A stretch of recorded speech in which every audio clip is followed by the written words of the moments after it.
Namaskar viewers, hello and welcome to Sansad TV. I am Tina Jha, you're watching Perspective. Well, 2022 has been an important year for India. We celebrated the Azadi ka Amrit Mahotsav, celebrating the ideas, actions and achievements that have shaped the country over the last 75 years. We set new goals for ourselves for the next 25 years with a vision to achieve the status of a developed nation by 2047. The Indian economy showed remarkable resilience to the external shocks, emerging as a bright spot amidst the appall of global gloom. India's approach to the changing geopolitical dynamics of the world unfolded a new chapter in its foreign policy. Also, keeping with its reform momentum, the country ushered in new measures and policies during the year gone by. A number of landmark legislations and judgments pronounced during the year helped the country take a step forward towards a more progressive, inclusive India. Now, as the year 2022 ends, we take a look back at some of the key achievements we as a country have made in different sectors, the challenges that stand before us, and the way forward. Three eminent panelists join us on this special edition of Perspective. Pleased to welcome Lieutenant General Sanjay Kulkarni, retired. He's a defense expert. Mr. A.K. Bhattacharya, Editorial Director, The Business Standard, and Mr. Pramit Pal Chaudhary, Foreign Affairs Editor, Hindustan Times. Thank you, gentlemen, for joining us on the program today. General Kulkarni, so as the year 2022 draws to a close, and we all know how significant this year has been, what for you has been the biggest highlight in terms of India's achievements? Thank you, Tina. First and foremost, I think ever since 2020, the kind of hostile neighbors we've had and the requirement then to be Atmanirbhar, because unless the indigenization is on the right track, you cannot retain a combat edge. Yes. And that's absolutely essential, because if you're militarily strong, I would say reasonably strong, only then can you go economically strong.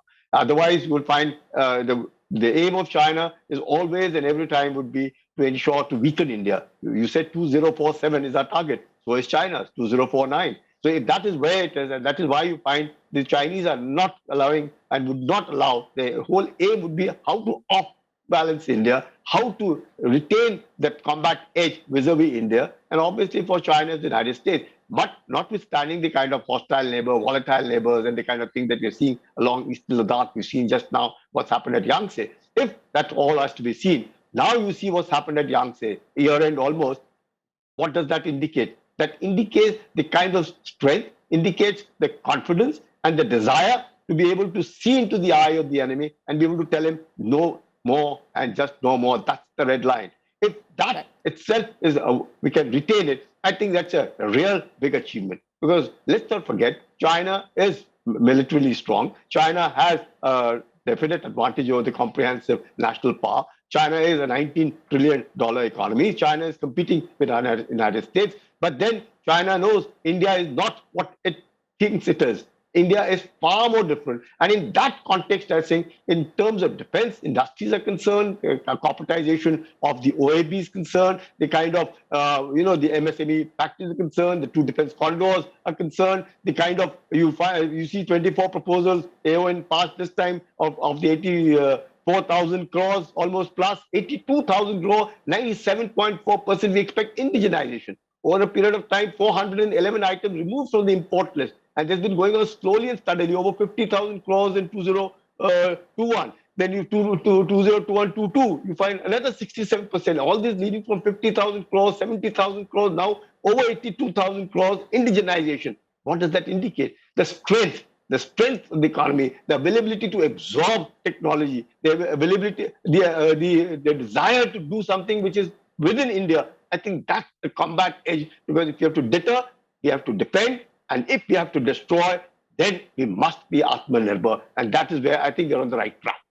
Clearly. Yeah. So development and national security is something in which we've shown a lot of confidence. It's been a remarkable year in that aspect. Similar confidence, Mr. Chaudhary, has also been reflected in India's foreign policy. So despite the churning and the changing dynamics in global geopolitics, India has maintained an independent stance which is clearly based on national interest. How significant has India's position been? Because as we rise up the global stature, this is something that is being talked about. India is expected to take sides, which we've chosen not to, and this goes in our national interest. Well, I think the key here is not so much as that we don't take sides, we do. And in one case, we definitely have. We've taken a side against China. What was the problem there was that can we continue a slow boat, if you wish, to the United States, which was built around the Quad and our other relationships with America, Japan, and Australia, which was designed in effect to contain China economically and technologically, as well as maintain a independent relationship with Russia and other countries, by which we were able to keep them neutral when we had a problem with China. That was the game that we've been playing for a while. And the test came, of course, when the Russian invasion of Ukraine happened. And we came under some pressure, though I should point out at the highest level, the United States put no pressure on us at all, because we were able to make the argument that fundamentally, that while India was at the broadest level moving in the direction that in alignment with the United States, if you wish, it was still necessary for us to maintain what we had to do with Russia and with other parts of the world. And they were prepared to accept that. In many ways, I think what was really accomplished here is that what was seen by others as a contradictory policy was effectively sold as something that was in the international interest, especially to Washington, and to some degree to Russia and various other countries. And it was accepted. The result was that India now has if anything, a much better relationship with the United States, because the Americans fully now understand what we are about, and also accept that it is in their interest that India be, somebody in Washington said, it is in our best interest that India be as much Indian as it can be, because that will fundamentally strengthen the international system and be in alignment with American interest. The Russians will see how that relationship goes, but they understand as well that India will not necessarily support anything they do blindly, but we will hold them to one thing, which is that their relationship with China cannot go beyond a certain point, or their relationship with us will be in danger. But in the midst of all this, we were still able to work out, at least temporarily, a modus vivendi with China diplomatically, partly because we have to invite Xi Jinping next year to Delhi twice, as we are chair of both the Shanghai Cooperation Organization as well as the G20. But I would argue we walked out of this past year, in which many other countries and much of the world had severe diplomatic difficulties and economic difficulties, with remarkably unscathed. In fact, I know when I've talked to ambassadors and ministers from foreign countries, one of the things they've all asked is, we have been very impressed how you have been able to navigate extraordinarily difficult diplomatic geopolitical situation. And if you can handle this type of a year, we assume, therefore, you're going to do a lot better in the years to come. Right. And Mr. Bhattacharya, so similar applause has also come in from the World Bank, from the IMF, as far as the Indian economy is concerned. So I recall just a few months ago, the IMF director having said that in this pall of global gloom, India shines as a bright spot. What for you has been the biggest highlight when it comes to Indian economy, our growth, and the kind of year that we have seen despite the global headwinds? We've been able to position ourselves in a much better state compared to the other leading economies. Well, I think the highlight for the Indian economic policy making, to my mind, of course, we have managed to secure the growth rate, which is one of the better growth rates in any part of the world, particularly among the major economies. But I think from an economic policy perspective, the big highlight of 2022, to my mind, is the way the inflation growth trade-off was very tactically used to make sure that the shift was away from growth to inflation management. You will recall that from 2019 onwards, the interest rate regime was seeing a southward movement where interest rates were coming down. to keep the growth momentum going at a time when COVID was ravaging the Indian economy. And I think from 2 years, the repo rate or the interest rate with RBI was kept at 4%. But in 2022, you saw a shift because the policymakers realized that inflation management is probably a bigger challenge than sustaining growth. Right. So I think that's a big change that you saw in the space of just about 7 months. The interest rates have gone up by 2.25 percentage points. So from 4% to 6.25 percentage point increase in just a space of about 6 to 7 months from May to December, in my view, is a big change, because it does mean that the cost of obtaining money, or the price of money, has suddenly gone up. So I think that's a big change that I would say. Along with that, of course, there is, in my view, the management of the cryptocurrencies as a policy has been, from the Reserve Bank of India's point of view, has shown that how mature the Reserve Bank of India has been in terms of managing this craze for cryptocurrencies and taking a firm step, even though there was some differing thoughts in the government on cryptocurrencies. I think RBI has played a very good very mature role in managing the possible adverse fallout of cryptocurrencies. And finally, I would say that healthcare should be treated as part of the economy.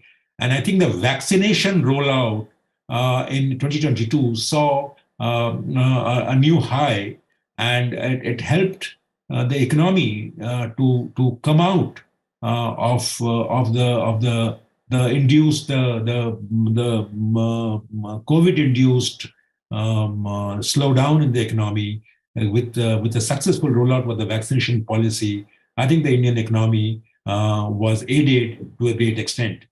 So inflation growth trade-offs shift by raising interest rates, cryptocurrency management, and vaccination strategy. I think these are the three big highlights from an economic point of view, I would call, in 2022. Clearly. So all in all, it's been a relatively good year, lots of achievements to boast about, General Kulkarni. But at the same time, as we talk about newer opportunities, expanding growth, the challenges also continue to grow, which we have to keep in mind and then prepare accordingly. So in terms of defense preparedness, in terms of the growing security challenges, and we've seen one such example just lately, how well prepared are we to tackle with these challenges in the coming year and the times to come?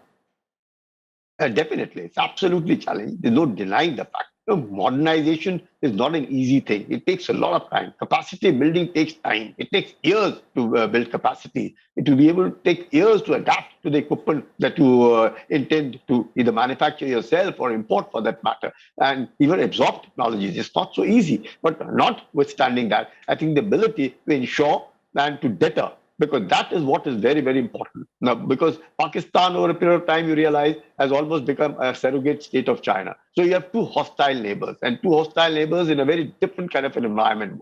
In Pakistan, you have the army controlling the economy, the country, and everything. In fact, the Pakistan army as a country to itself. You have China, absolutely autocratic, nothing. Here in India, democracy, you find all kinds of voices coming up, all kinds of things that happen. Everything is being challenged, everything is being asked for. So there's a lot, but notwithstanding all that, if the very fact that you could mobilize in such a short time to what happened in Eastern Ladakh, we've been able to mobilize so well. It shows that a lot of infrastructure is in place, modernization is taking place, amount of equipment that has come. You see the kind of fighter aircrafts are coming in, helicopters coming in, submarines over there. You have an aircraft carrier, you have modernization plans, you're looking at light tanks now, you're looking at, the fighting infantry combat vehicles, kind of helmets that you have, ballistic helmet and bulletproof jacket. The entire thing, small arms, a whole lot of things, the missiles, the DRDO in full gear, you have space, you have missiles, all kinds of things happening everywhere. All this is indicative that you're on the right track. Because until and unless we secure our country, the territorial integrity and sovereignty of the nation is extremely, extremely important. Only then can we prosper. If you have to see to it, the general feeling all this time was, okay, it was good to portion about 1.1% or 1.6%, 1.7% of the GDP. But now you find that now suddenly you realize, now we are not only importing, we are now started exporting. So you find there is, after the corporatization of the ordnance factories, you have a whole lot of these huge factories and huge industrialists coming forward, ensuring. So all this is good sign, this thing, defense corridors, one in Chennai, one in Uttar Pradesh, all indicative that there is a desire, there is a need, and also the need to feel that unless for security, you are totally indigenized, Atmanirbhar, what they call it. It is impossible, because you see what's happened in Ukraine. Even the finest of nations, technologically savvy, can still feel short of everything, because you never know what's going to happen. So in this kind of an environment, so much better that it need not necessarily mean short wars. If you could have from skirmishes to nothing, you can have no bullet being fired. You still could have casualties, and you could have small skirmishes somewhere, to a long war, anything. And you can't say short war. It could be a long war. You see what's happened in Ukraine. So all these kind of things do lead that we are on the right track. Everything's at the right place. And obviously, all this gives a lot of good hope, a lot of confidence, and the desire to be able to defend its pride. And the entire leadership standing behind and sees to it that you see a lot of the synergy that is taking place, the political will, the military might, the economic, the way we are rising, diplomatically, we are doing extremely well. All these are things that I look up as something that we can be proud of, and the world is also looking at India as something that India can contribute towards peace and tranquility, just not in India, but across the world. And despite China trying what it wants to try, it is not succeeding. It's indicative that, well, China will attempt to weaken India, but we must hold our ground and ensure and believe in ourselves that we can deliver, we have it in us, and we will do it.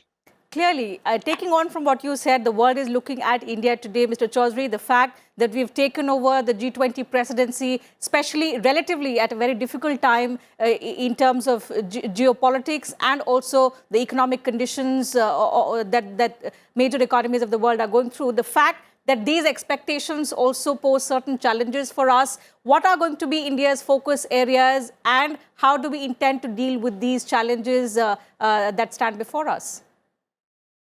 Focus areas under the G20 or focus areas through next year? Of G20 initially, yes. So, one of the most important accomplishments of this past year, and we'll see this to some degree, we have to see if we can consolidate it, has been in our neighborhood. China had made enormous inroads in the Maldives. At one point, we had hostile governments in Nepal, Maldives, Sri Lanka, and Bangladesh was, should we say, under pressure because of the economic incentives being provided. Last year, we saw that Sri Lanka, Maldives, and Bangladesh and Nepal all switched, basically, partly because China failed to help them out, particularly Sri Lanka, during a major economic crisis. Almost all of these governments go for elections in this coming year. Bangladesh will have a very difficult election. The pro-Indian government of Sheikh Hasina will be struggling given the economic crisis that's facing Bangladesh. Sri Lanka will also be facing elections. Sri Lanka won't, but its government is extremely weak and will continue to face major economic pressures. Its functional foreign exchange reserves right now, money that it actually can use, are barely $200 million, which is basically nothing. So they will continue to live off of a lifeline that we would have to extend to them. And Maldives will go for an election, and there's at least the main opposition party is violently anti-Indian, and we know very close to China. So we will have to see whether we can, and I think we will be able to consolidate our position in South Asia, and in a manner that will ensure that China in particular will not be able to make inroads in this area or undermine us, especially in the military and economic sphere, for at least another decade. Fortunately for us, Pakistan, whose GDP has now shrunk to the size of Mumbai, is no longer a major concern. Its collapse may be an issue for us, but it is not a problem. And I think the most surprising development, and we'll see how this develops, at least a surprise for me, has been that the Taliban regime in Afghanistan, the new Taliban regime, has become basically an enemy of Pakistan and has actually been wooing India. They have killed over 50 Pakistani soldiers. Pakistan has bombed them, and the battle between the two sides continues. And if I'm correct, just my sense is that we're seeing a Islamic Afghanistan, but with a very strong Afghan nationalist streak appearing in it. And Afghan nationalism is always in opposition to Pakistan, and that will be extremely good for us. But it means that China will have to look elsewhere when it causes problem to our border, to our maritime area. But I think those are going to be things. But those are going to be things. We'll see how it plays out, particularly as the present COVID crisis in China may consume them for at least the first few months of the year. But I think in the G20 is an opportunity because it's something that obviously we only get to do once every 20 years. To show, because in September, when we host it, the world will probably be in economic recession, to show whether we can coordinate, use the diplomatic capacity we showed in this year to get a large number of countries, the world's most powerful countries, to actually work together on something in their mutual interest, whether it is green finance. Prime Minister Modi puts climate as one of his most important top policy focuses. Green finance, overall economic growth and coordination, in global infrastructure development, crypto, digital currency regulation on a global scale, because it doesn't actually work if you do it at nation by nation. And if we can accomplish at least 3 or 4 of those big things, at least get the world on a specific path, we will show that India is not just a regional power, but has leadership capacity for the rest of the world. Clearly, Mr. Bhattacharya, the fact that, we're talking about challenges and we've spelled out with General Kulkarni, Mr. Chaudhary, challenges and hurdles that we face in the times to come in these sectors, the fact that the state of the global economy, the outlook is not bright at all for the next financial year. In that aspect, India stands in a pretty comfortable position. But if the global headwinds persist, do we face any kind of threats, any slowing down of the Indian economy, any such challenges that you foresee in the next financial year? Well, I think, if there are global headwinds in terms of some sort of even if a mild recession that takes place in the major economies of the world, India will face some adverse consequences. After all, our exports will suffer. And also because the global economic linkages are so strong, to believe that the Indian economy is decoupled from the rest of the world will be living in a fool's paradise. So if the global economy goes into some sort of a slowdown, then the Indian growth projections will also take some sort of a hit. Exports will likely suffer. But what is important is India as a domestic economy probably can provide some comfort because if demand can be revived by stepping up investments, with the government finances in 22-23 has fared quite well by raising the government's expenditure, particularly in the capital side, and controlling the revenue side. Then therefore, the borrowing has been kept by and large under check, as a result of which the money that could be crowded out from the market has not happened to that extent. So liquidity is not yet an issue. So I think if the next budget can manage to introduce policies to revive domestic demand and encourages the domestic private sector to increase its investments, then I think we'll be able to manage the downside effects of a global economic slowdown next year. Right. Having said that, let me also say that exports are still around 17-18% of India's GDP. and they need to go up. And as long as the global economy is not, coming back to its earlier growth trajectory, that exports will be achieving high export growth will be a problem. So next year, in my view, both from the public finances point of view, as well as from maintaining growth and investment and reviving demand point of view, would certainly be a challenge, particularly on top of what the economy has achieved in 22-23. Reserve Bank of India is talking about a growth rate for the current year at around 6.8%. As a matter of fact, the World Bank is projecting a higher growth rate. So even if we achieve 6.8% or 6.9% growth in the current year, it will be necessary that we continue to keep growing next year. And that growth will depend on how well we can sustain investment rate and revive demand. So both the measures will be very, very important and critical in keeping the India growth story intact. Absolutely. And let's hope that the sudden spurt in global cases in different countries does not impact India and dent our growth. So with that positive outlook, I'll have to wind up the program. Thank you, gentlemen, for joining us on this edition of Perspective, sharing your thoughts with us and our viewers. Absolute pleasure to have you on the program today, and wish you all a very happy new year. And with that, viewers, it's a wrap on this edition of Perspective. We'll see you same time tomorrow now. Take good care of yourselves. Keep watching Sansad.